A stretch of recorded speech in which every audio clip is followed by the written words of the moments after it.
সবশেষে আমাদের গরুর মাংস চলে এসেছে, এখনো সম্পূর্ণ আসেনি, আসছে। এই তো এটা হলো চর্বি, হাড্ডি আর এগুলো সব নিয়ে এখন ভাগাভাগি, তারপরে রান্না।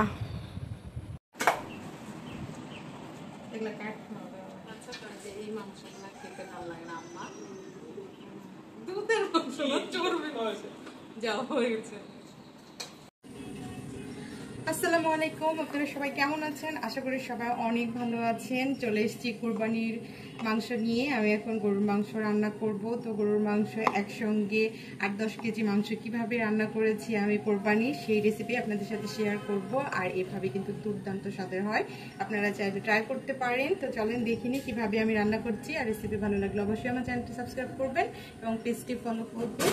এখন প্রথমেই আমি মাংস, এখানে 10 কেজি মাংস আছে। তো এই মাংসগুলো সবগুলো আমি এখন ধুয়ে নেব।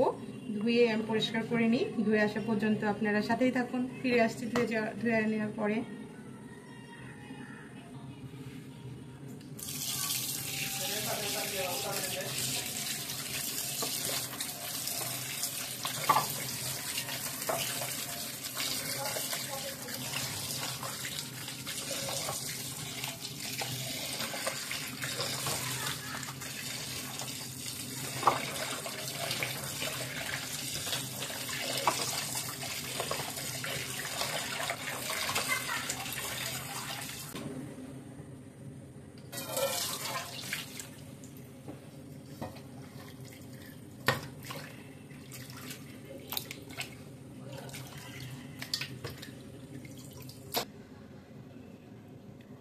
এবারে দিয়ে দেব হচ্ছে পেঁয়াজ কুচি,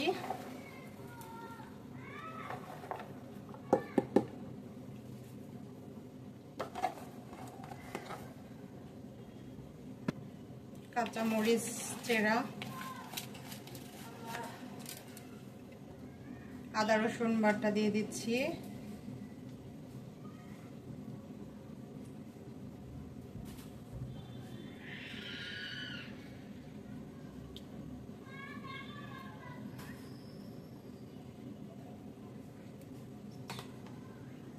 ছয় টেবিল চামচ দিয়ে দিলাম 10 কেজি মাংসে।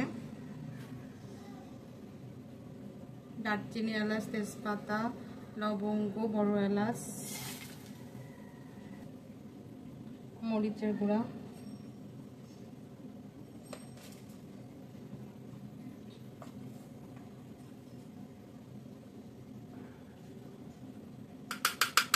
ঝালটা একটু কমই দিলাম,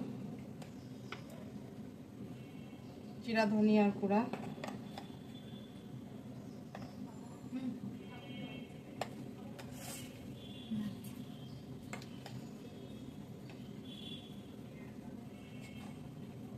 হলুদের গুঁড়া,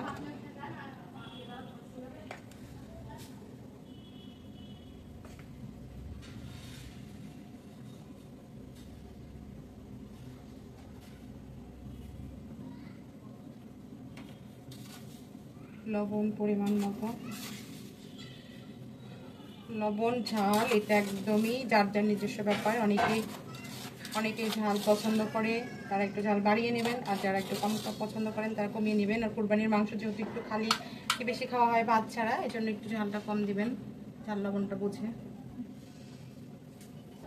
দিয়ে দিচ্ছি তেলটা একটু কমই দেব আমি। এখন সবগুলো আমি হাতে মেখে নেব। বিসমিল্লাহ।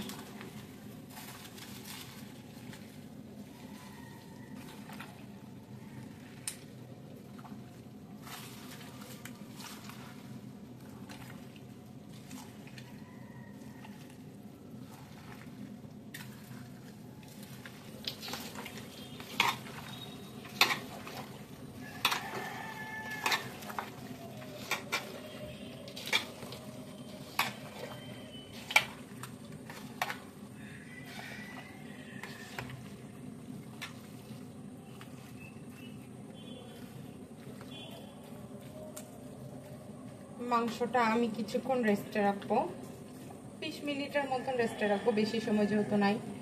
আর 20 মিনিট রেস্টে রাখার পরে আমি মাংসটা চড়িয়ে দেবো। গরুর মাংসটা আমি চড়িয়ে দিয়েছি আর এটা এখন শুধু কষাতেই থাকতে হবে এবং মাংস থেকে অলরেডি দেখুন কতগুলো পানি বের হয়েছে। এখানে আর পানি কিন্তু অ্যাড করা লাগবেই না, এই পানিতেই কিন্তু আমার মাংসটা সেদ্ধ হয়ে যাবে। আর যতক্ষণ পর্যন্ত না সেদ্ধ হচ্ছে মাঝখানে 2-3 বার আমি ঢাকনাটা তুলে শুধু নেড়ে নেড়ে দেব আর ঢেকে দেব, তারপরে ফিরে আসছে সেদ্ধ হওয়ার পর। আমার কিন্তু গরুর মাংস রান্না একদম শেষ, দেখি আমার গরুর মাংস সেদ্ধ হয়েছে কিনা।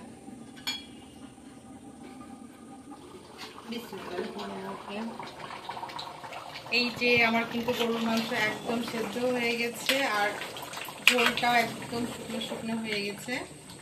এখন আমি এটার লবণ দেখবো আর একদমই লাস্টে যে আমি মশলাটা দিয়ে থাকি সেই মশলাটা দিয়ে দেবো।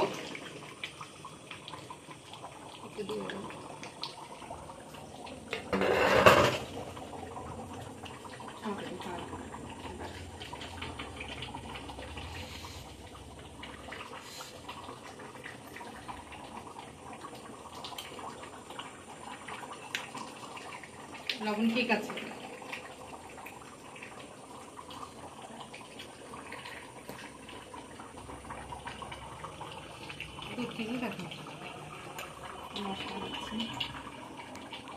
এটা হলো সেই মশলা যেটাতে মাংসের স্বাদ দ্বিগুণ করে দেবে।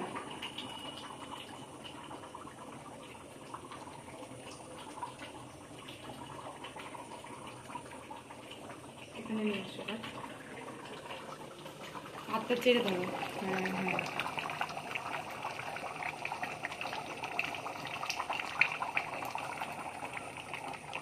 দিয়ে এটা আমি 10-15 মিনিটের মতো আবারও একদমই মিডিয়াম টু লো হিটে দমে রেখে দেবো, দেন তারপরে ফিরে আসছি।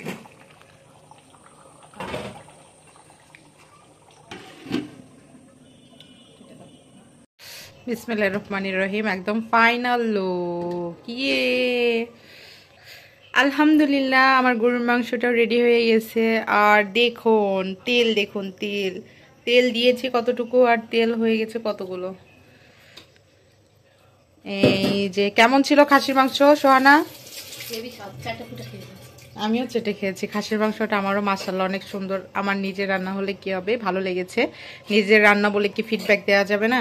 তো যাই হোক, দেখি এটা কেমন হয়েছে, এটাও ইনশাআল্লাহ জানাবো আপনাদেরকে। তো দেখি একটু নেড়ে দিই, মশলা দিয়ে রেখেছিলাম।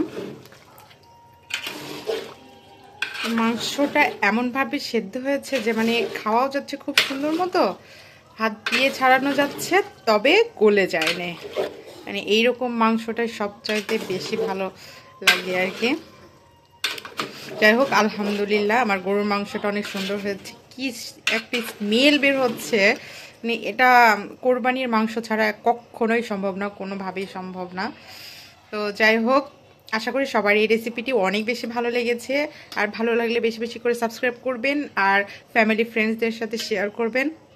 এইরকম রেসিপি এইরকমভাবে রান্না করবেন সহজেই এবং সবার সাথে শেয়ার করবেন, দেখবেন আপনার রান্নাও হয়ে যাবে সুপার ডুপার হিট। সবাই ভালো থাকবেন, সুস্থ থাকবেন, সবাই খুব সুন্দর মতো ঈদ উদযাপন করবেন। আল্লাহ হাফিজ, আসসালামু আলাইকুম।